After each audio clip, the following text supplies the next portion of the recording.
I was watching John Campea, and he said something regarding He-Man, because he obviously has been hearing the buzz. He said not one person that he spoke to said that this is the greatest movie they've ever seen. And I get that. This movie doesn't have to be great. Zootopia We're 2 talking is not the about greatest movie I've seen. Yeah. We're talking about He-Man, yo. He-Man just needs to be good.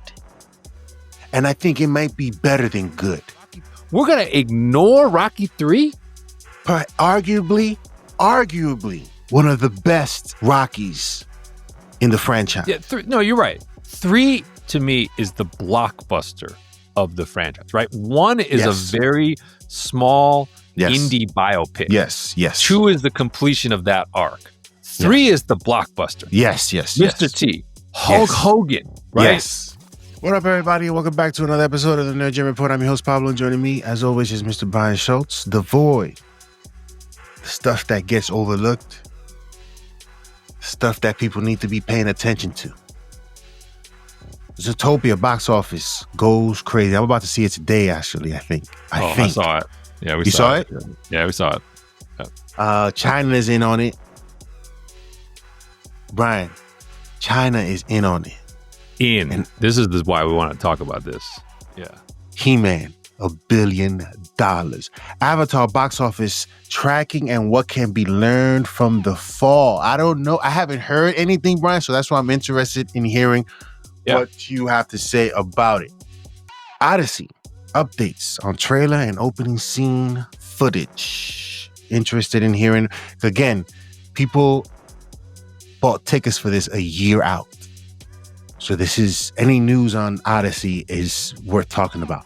Call of Duty live action adaptation. I think we heard this.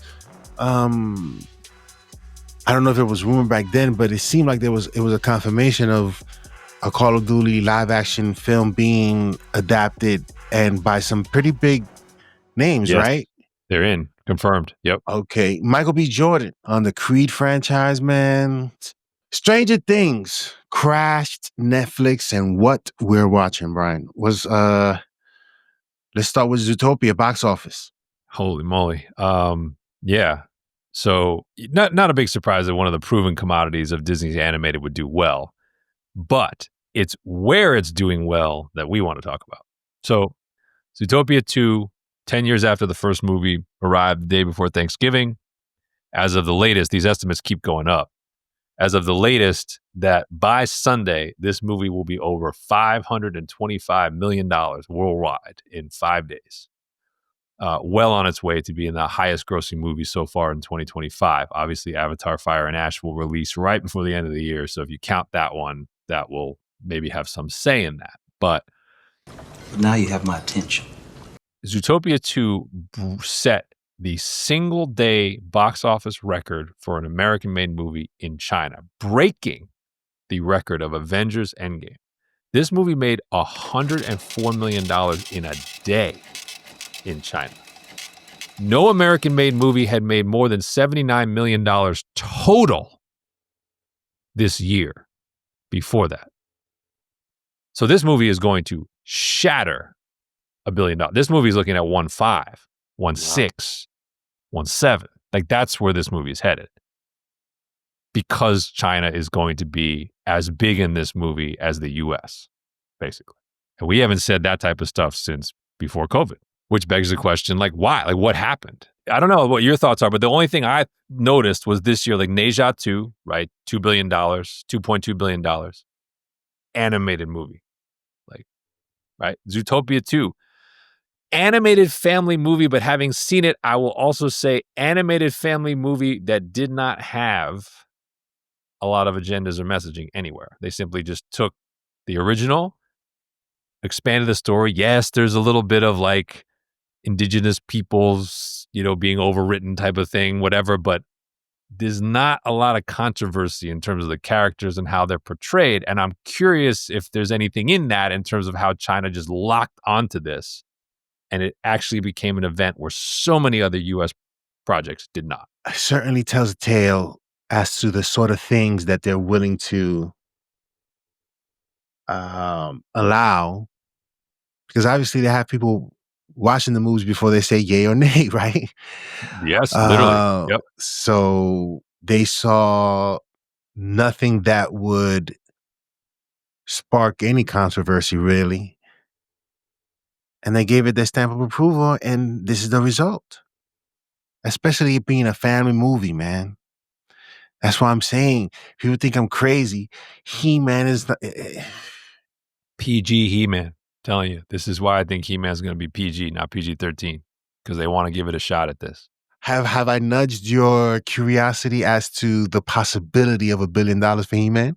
Well, look, I mean, if China comes out for this, then yeah, it'll get there. But that's always been like, that's right. There was a moment where China came out for everything the U.S. put out that was blockbuster, right? And that's totally gone away.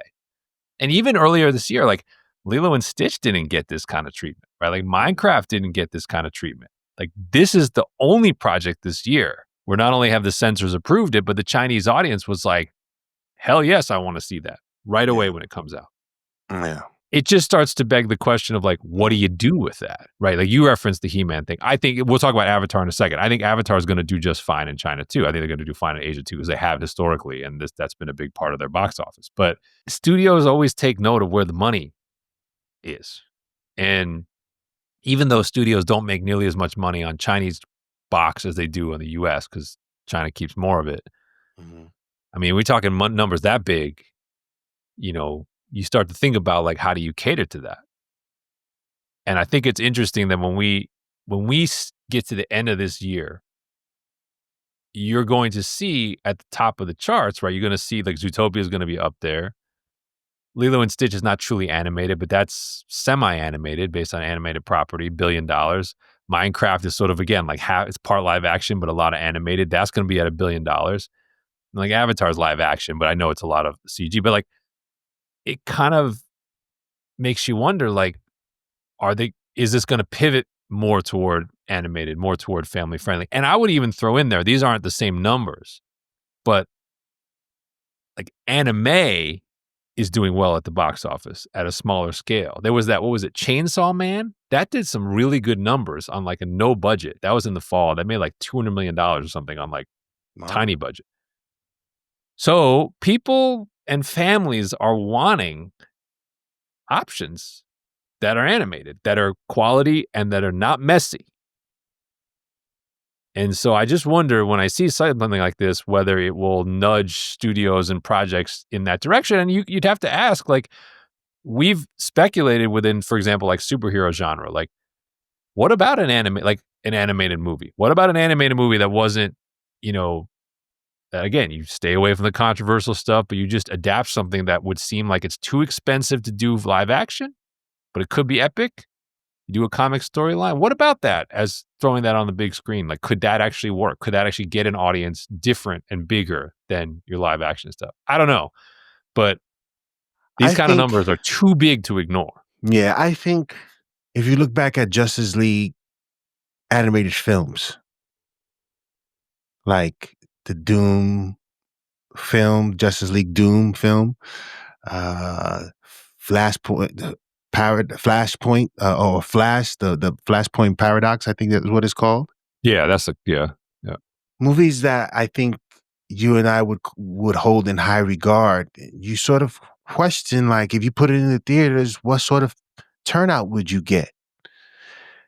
And I think for some of these films, they deserve that at least opportunity for us fans that are plentiful, I think, especially if you're a DC fan, and what's the harm in putting it out in theaters? So the theater business is interesting right now, man. It is. And it's always art and science versus science, but like there's some stuff here that I just think you have to take note, you know, like, and we'll talk about it here with Avatar, because like, you know, Avatar's tracking fine, but the opening weekend as of right now, I think they're indicating around 110-ish, which compares to the second one at 134. First one was only 77. Cameron has never been a big opening weekends guy. He's always been like people just go see it. And they go see it. And they go see it again. And they get to it in week 3 or 4. Like, I'll go see Avatar. So we'll see if this has the same hold. But it is interesting to me that there's only been 3 years between parts 2 and 3 of this. And the buzz seems to be a little bit lower. And now you've got this behemoth in Zootopia 2, which is going to probably take away a little bit of the money from him. But like, I was simply observing October and the fall were so dead, right? We had a thing like box office was horrible. I mean, we celebrated Badlands as unexpected success that like we'll do like $200 million, like 250. Like that's and that is a win for that. But it sort of reinforced to me that, going to the movies is expensive, and especially for families. And it's like when I see like Wicked for Good's probably going to do like 800, and the Zootopia is going to do like 1.5 billion, and Avatar is probably going to do at least 1.5 billion. What it kind of says is like audiences are much more aware than they used to be of what is on the calendar, and so they probably, as a family, like families are sitting around being like, all right, I gotta make sure we're going to Zootopia. So I'm not going anywhere near a theater in October and September. And there wasn't a lot there for them to see. But it made me think of the summer, this past summer, where it felt like there was fatigue, right? It felt like there was so many big things that they almost all cannibalized each other a little bit. And it made me wonder, talked about that. Yeah, and I was like, it made me wonder, like, are we seeing potentially the death of, not the death, but the reorganization of summer movie season, which began with Jaws and Star Wars 50 years ago, basically, and is now so saturated that, like, will you start to see studios move around in the calendar more to get away from the competition and say, families are saving their dollars and we want to make sure that we are the February movie or we are the September movie rather than, hey, we got to be the May, June, July movie because that's where all the big stuff is. Especially if you believe in in your movie, especially if it's a good movie. Because here's the thing. I think you have to get back to the word of mouth approach where some people see it in a month where there's not a lot of big things happening. But people go see this movie and say, yo, you got to go check this out. Sinners. To me, this is like, if Sinners comes out in June, as good as it is, does it get a little lost? But he got that movie at the beginning of March. There was nothing else out. It became the thing. And people saw it multiple times. Like he put a flag on a random weekend that normally doesn't have a big movie. There's the proof of concept right there. You do something spectacular that's good when nobody else is there to compete really and get people to come out to see something that most people consider was dope.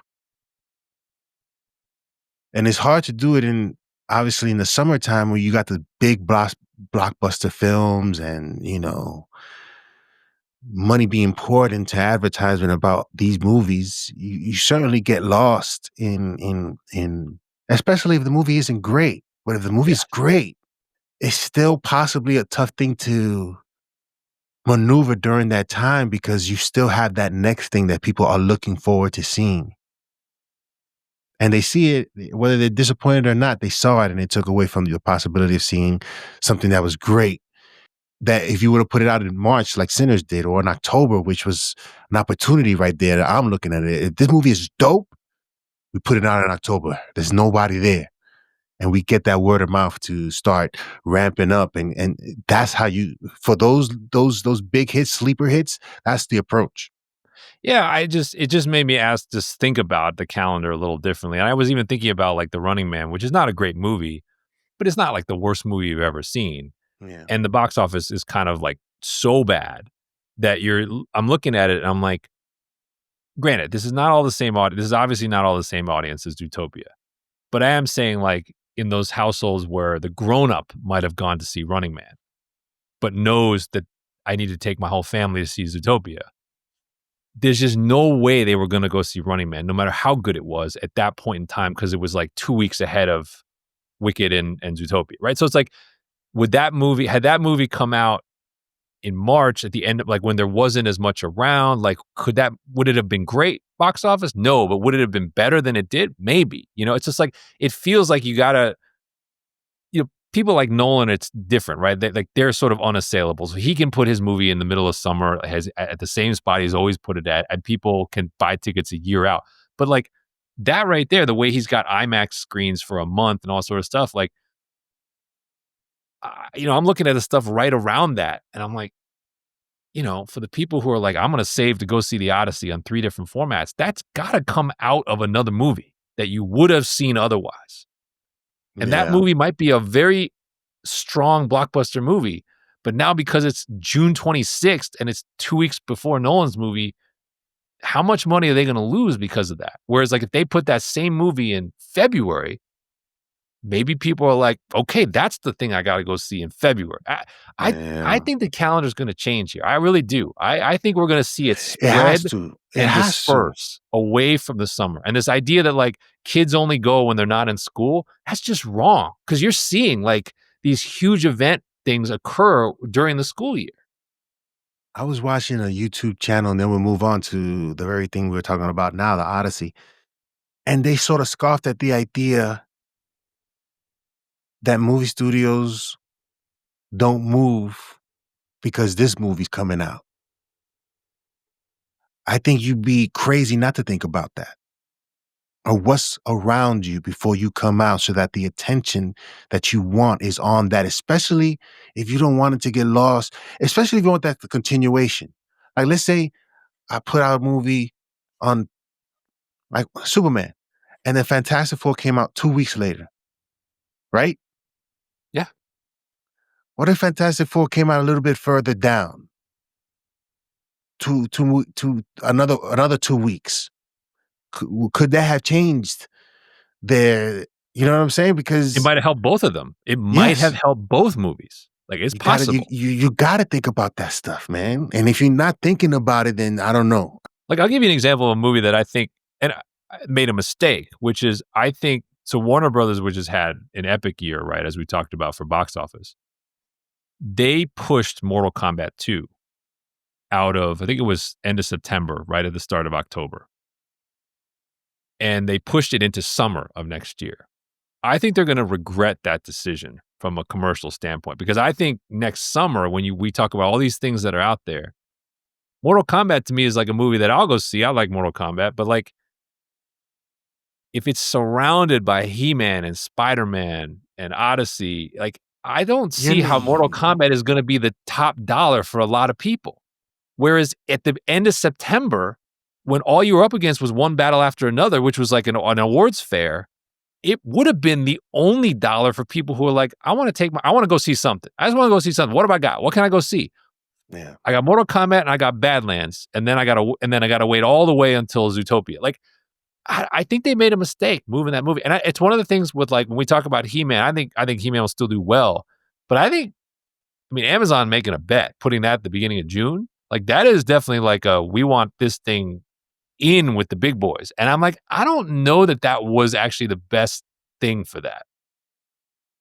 We'll see. I'll say there's one last thing before we move on to the Odyssey.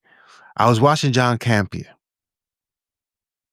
and he said something regarding He-Man, because he obviously has been hearing the buzz. He said not one person that he spoke to said that this is the greatest movie they've ever seen, and I get that. This movie doesn't have to be great. Zootopia 2 We're is talking not the about greatest movie. Yeah. We're talking about He-Man, yo. He-Man just needs to be good. And I think it might be better than good. And that's all it needs to be. Super Mario Brothers, was it the greatest movie you've ever seen animated? Absolutely not. And it made $1 billion because they weren't betting on the quality of the story or anything like that. They were betting on the nostalgia and something new. But they also cared enough to put the details in their animation. Absolutely. Because that's what we were going there for. They say, oh, snap, oh. Right. The critics were like, we don't get it. Anyone who's ever played a Super Mario game got it the second they saw it. And that's all who you were trying to connect with. Mm-hmm. You was trying to connect with that audience, and it gave you $1 billion. He-Man, again, doesn't have to be great. Doesn't have to be great. Doesn't have to be the best movie ever made. It has to be good. No, I think the He-Man formula is really simple. And we know one of them they've done, which is for the people who are familiar with the show, you have to hit the nostalgia notes accurately. We know they've done that with the costumes and the look. The second thing is you do need to make the merchandise cool to a new generation. Clearly. Like, they got to see the vehicles, see the costumes, see the creatures, and be like, oh, Mom and Dad, give me that toy for Christmas or for my birthday. I think that clearly matters. And I think the third thing they need to do, which, again, does not fall in the category of best movie of all time, is it just needs to be pure escapism without reservation, where you're not like, oh, this would have been great if not for all this bad language or like all this gore. Like, it just has to be like, turn your mind off, go to another place and enjoy for 2 hours. That doesn't get you Oscars, but that might make you money. And that's what this type of movie has to be, right? And it's like, again, James Cameron doesn't get amazing reviews for Avatar movies. It's like 70 to 80%, right? But he takes you somewhere else. It's the experience, yes. And he puts thought into the details of what you see. And you know that, like, if you're going to put on 3D glasses for what he's shot, it will matter. Like, that's... And he gives you a fairly simple story that a lot of people can relate to. He just does it with cooler looking animals and worlds and vehicles. And that gets a lot of people to go see it. Like, that's what these movies are about. So I'm still not there with you on the $1 billion, but I am with you on the formula. Crazy. The formula by which He-Man becomes a standout in a crowded marketplace next summer. Okay. Odyssey updates on trailer and opening scene footage, Brian. What do we have? Well, Nolan certainly knows what he's doing when it comes to promotion. So we knew the teaser was coming in December, or the full trailer. We had the teaser in the summer, which they did not release online. Trailer coming in December. That is going to be online. That is going to be available worldwide. Supposedly also attached to Avatar, Fire and Ash. Man, that's going to be a hell of a trailer lineup. Spider-Man, Avengers, and Odyssey. Maybe He-Man too. I might just go see the trailers like 5 times. Forget the movie. My son has been bugging me to buy the tickets for the Avatar already, and I haven't bought it yet. But now I'm just going to have to buy it so I can see what the trailers are. Well, here's the thing. I'll do you a favor. I'll save you a little bit of time. But the week before, so December 12th, Warner Brothers commandeered IMAX screens before Avatar comes out. They are re-releasing Sinners and One Battle After Another for 1 week only, IMAX theaters. Fans noticed that the runtime of said movies was increased by 6 minutes each. And then it came out that Nolan is doing what he did with The Dark Knight and The Dark Knight Rises. 6 minutes of The Odyssey will screen in front of the IMAX showings of those two films. Not the same footage as is in the trailer. Okay. And that will not be released online. So you have to go to the movie to see the 6 minutes of The Odyssey, which of course I will do. I probably will go see one. I haven't seen One Battle After Another. Brian. I haven't seen One Battle After Another, so I probably will go to see that one. Sinners I've seen, obviously, but I got to go see 6 minutes of The Odyssey so we can talk about it. So I can talk about it. You don't have to go see it. But once again, the leveraging of The Odyssey here is if only Homer knew what his epic would become in the hands of this guy. I'm paying to see 6 minutes of The Odyssey, and let's see how much money they make with that. That's going to be interesting. But so I think when I saw that, and then I saw this thing about the Avengers teaser might come out early. This is part of why I think it's coming out early. Yeah, that makes sense. Because that's a 1-2 on Odyssey promotion. At the end of the day, you want to be top of mind for your fans because you don't want to have to again get on stage after somebody just destroyed the stage. Yep. Pretty much. Call of Duty live action adaptation, Brian. Again, I've heard about this for some time now, but now we have confirmation of some big names as well that have that are participating in this project, Brian. Who are they? Yeah, it's kind of, they've been trying to make a movie of Call of Duty forever. This game, obviously, it's got such a huge community, but they finally seem to have it greenlit and moving. And I guess what caught my attention was Taylor Sheridan's writing it, which obviously gets your attention. This is a guy,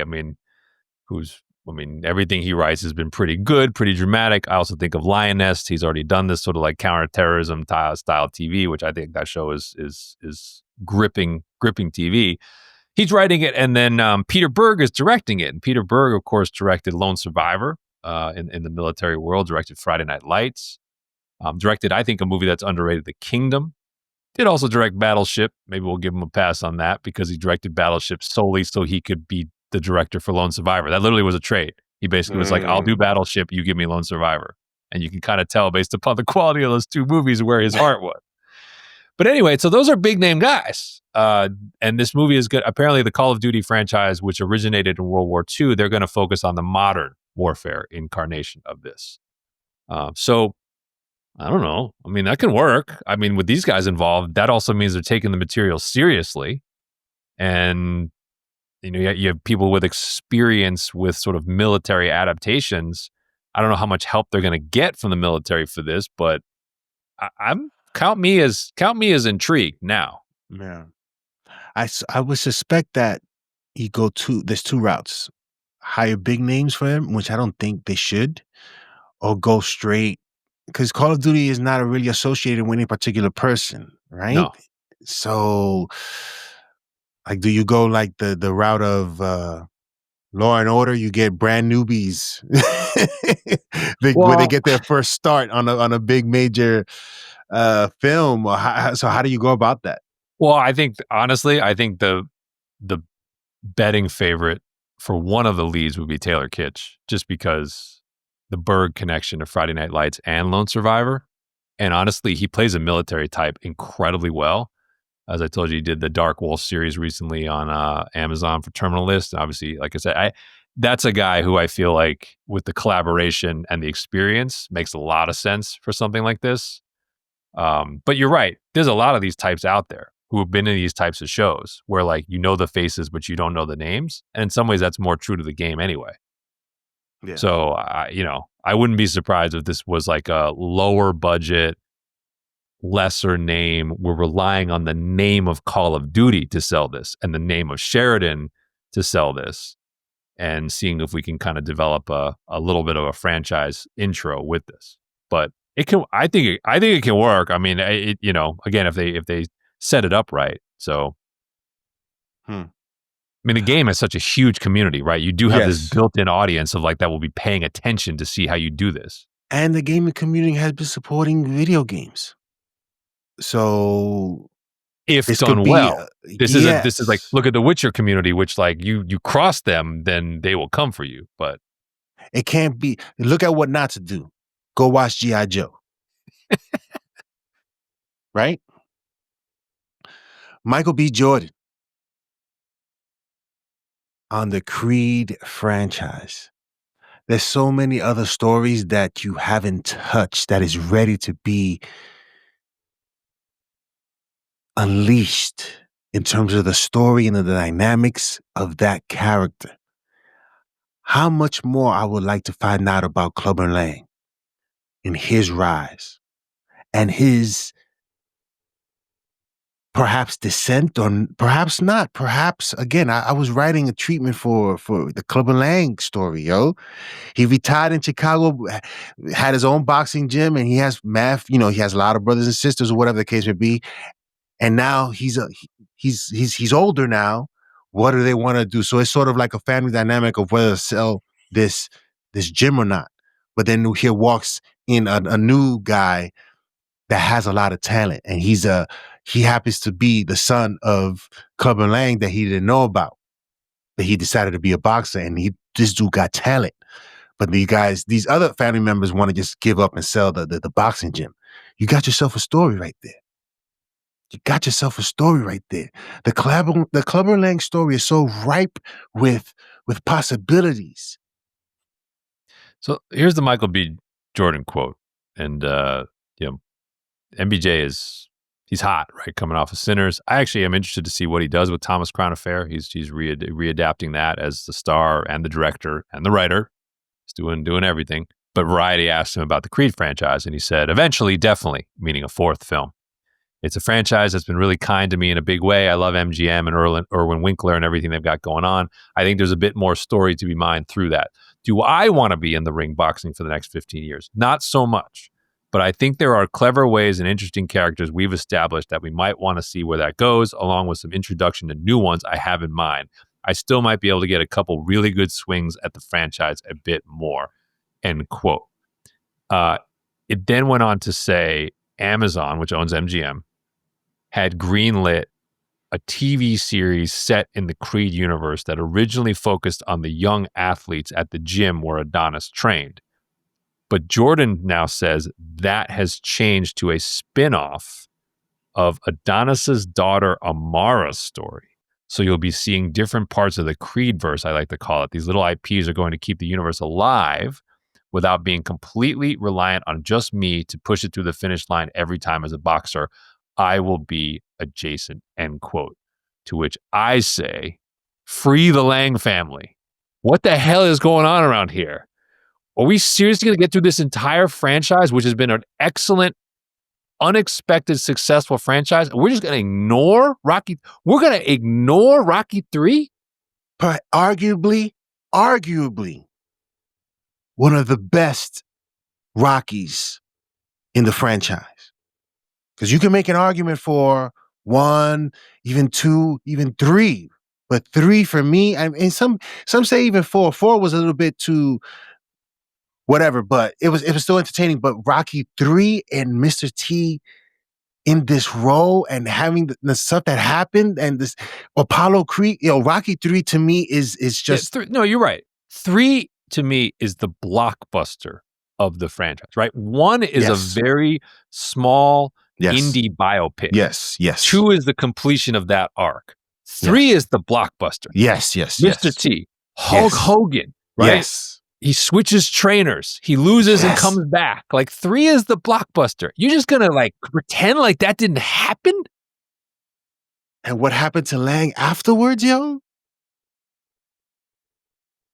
The guy is right there. He's still alive, man.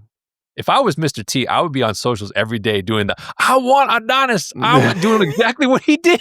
I want Balboa. Like just start that every day. Start that campaign until they make the movie. I'm telling you, man. And listen, if he is attempting to make this his $1 million baby, and I don't know if his daughter in the movie has a disability. Kid, right? Yeah, she does. She has she can't. Yeah, she is her hearing impaired. Using that and sort of making it look like we're fighting from her perspective and how she's able to not being able to listen to instructions and being it's a different perspective, Brian, that I think if they can offer it and make it dope, similar to how Daredevil had to adjust to the hand. If they can do that, they can possibly, but ignoring the Lang situation is absolutely like, I don't know why anyone in that room is not pounding the table with, I would be the one to be like, this guy got to go. They would have to hold me back. And again, I don't want the entry of the Lang family to be Amara fighting like Lang's daughter. Michael B is the star of this franchise. He has to get in the ring with the legacy of the Lang family. Like whether that's a son, a nephew, a protege, like that is the fight. And like it is so conspicuous to me that he has adapted each of like Rocky 1, 2, 4, and like he's just kind of left 3 entirely. And like I don't know it why, seemed like all those rumors, right? All those rumors that Damien, Jonathan Major's character, was going to be related, and it turned out to be completely separate. And I was like, yeah, I feel like pulling up the thing where like Rocky's on the beach with Adrian, and the AI bringing Michael B. You're like, I'm afraid. You want me to say it? First time in my life, I'm afraid. Like it's like, you afraid? You afraid of Clubber Lang's legacy? Is that what it is? Yo. Because it could take over. Because that would be the true and interesting story arc that we want to see and tune into every week. That's a show right there. That's a series. The Lang family, yo. I don't understand it. Stranger Things crashed Netflix. Yes, it did. Yes, it did. I They heard just about put it and I was like, okay, and they turn on whatever boosters and they got things going back again. But it just proves the I would say star power in the IP itself and the story and where it goes finally, I think is what's the most intriguing parts here. But I want to hear about the theater experience. I just it first this was the first 2 episodes of part 1 of the season 5, and one thing that was interesting was the co-creator of the show disclosed after the fact Netflix had actually increased its bandwidth by 30% ahead of the launch, anticipating the traffic, and the traffic still blew up the system. And so you're getting 3 episodes coming on Christmas Day, but then there's that finale, that simulcast of stream and theater release on New Year's Eve, limited theaters. But I am just increasingly fascinated to see what this turns into, because this is such an event. And by the way, the reviews for this last season have been pretty good. Like, usually these last seasons, they kind of go off the rails and people get all angry like Game of Thrones. But the scores have been pretty comparable to the last 2 seasons. Mm-hmm. So I think there's going to be some interesting fallout from like stuff, like we always talk about the Endgame theater reactions to those big moments. I'm looking forward to the cell phone footage and the YouTubes of these communities of super fans for Stranger Things enjoying the final episode like together on a big screen. I think they're limited screens, but I think Netflix is going to max out the dollars on that, and I think it's going to lead to possibilities, other things like this, where it's like, when we've built an audience, how can we monetize that audience? And not just, but monetize it in a way that gets headlines, right? And this is the kind of thing that, like, it got headlines that it crashed the system. I think they're going to get headlines on New Year's Eve that a lot of people are like, screw the ball drop. I just want to see my show in a theater with my peeps. Like that I think is where this story is going to go. And so I think this is not the only thing out there that can have this kind of sway. So I'm interested to see what this becomes. But early returns would say huge eventization of this last season. What are we watching? I'm still watching the Last Samurai Standing, man. The fighting in that, yo. What was the other one? There was a movie that you asked me to watch. Rinshu. Oh, Rurouni Kenshin. That was a manga adaptation. Yeah, also a manga adaptation. That's on Netflix as well? Yes. Okay. But the fighting in that and how some of these people move, it's what you want to see.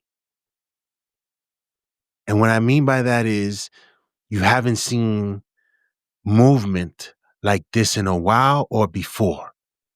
And you made this analogy before in terms of what they should be looking at in terms of inspiration for Star Wars and stuff like that.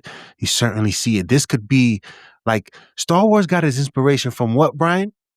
From samurai movies. That's one of the big. There you go. Akira Kurosawa is one of the big origins for George Lucas.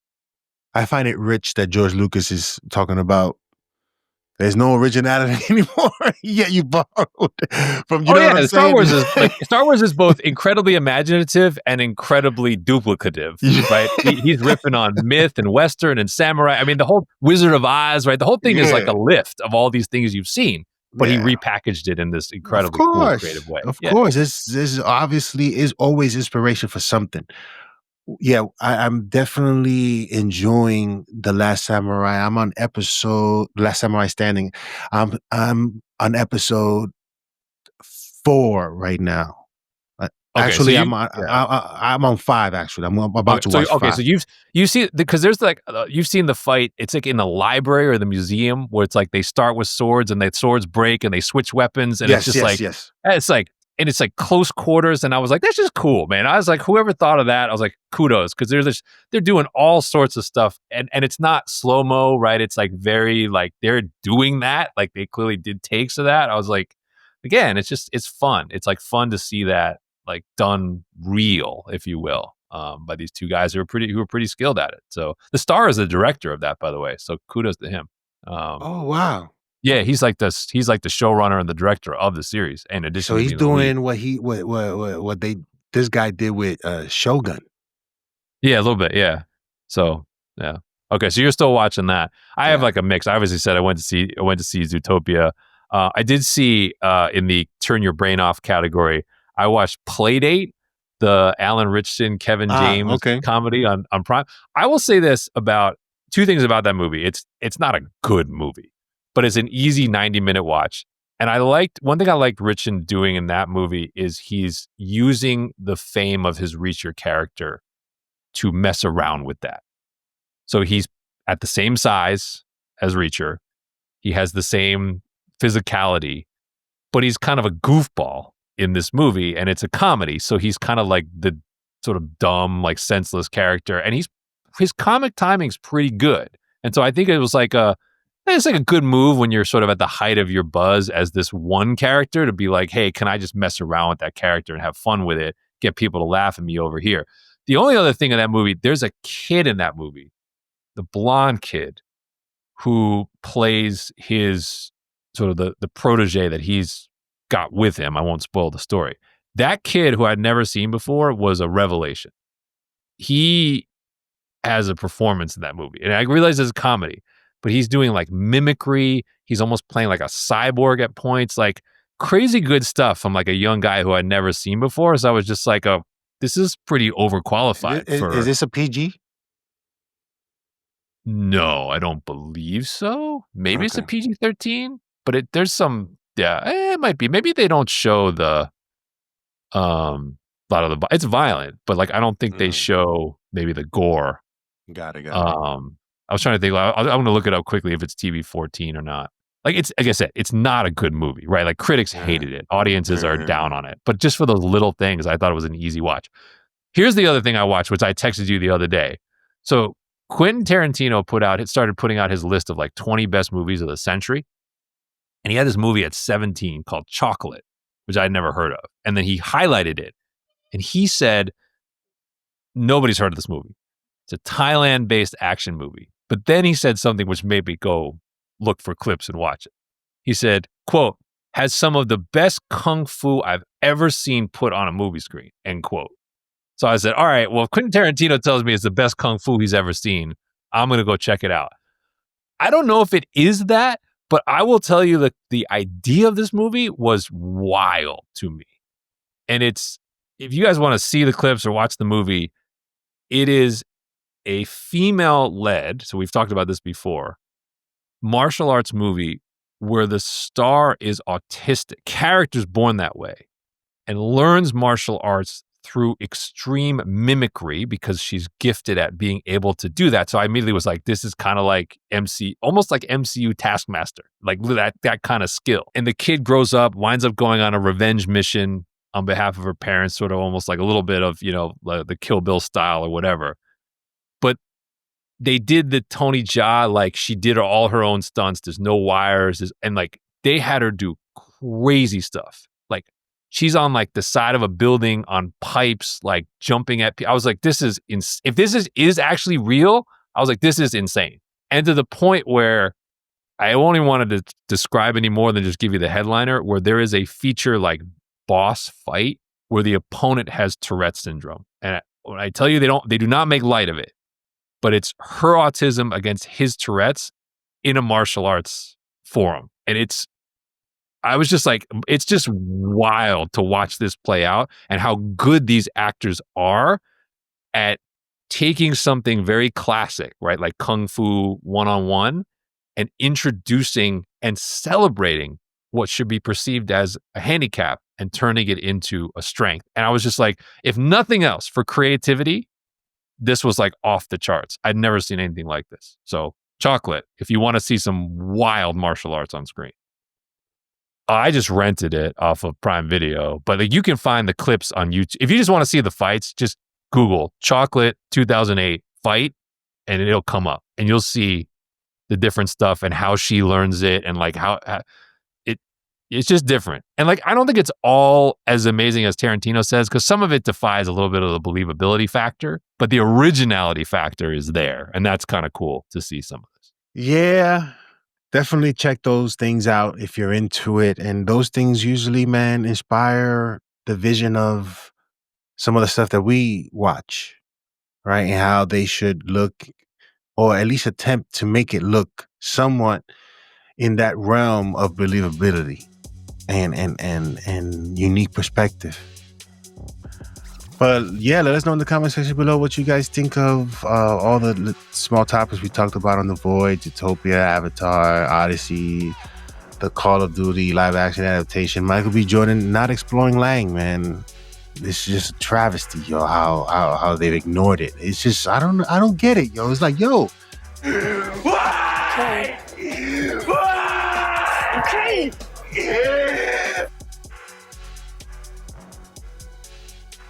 Stranger Things definitely proving something and proving the potential of other things. And again, check out The Last Samurai Standing and the other one. I forget how you pronounce Renru Shin. What? Now you got me messed up. Kenshin is his real name. Rurouni Kenshin. Rurouni Kenshi. Okay. Yeah, check those things out. I'm definitely going to check that out too. But I want to finish Last Samurai Standing.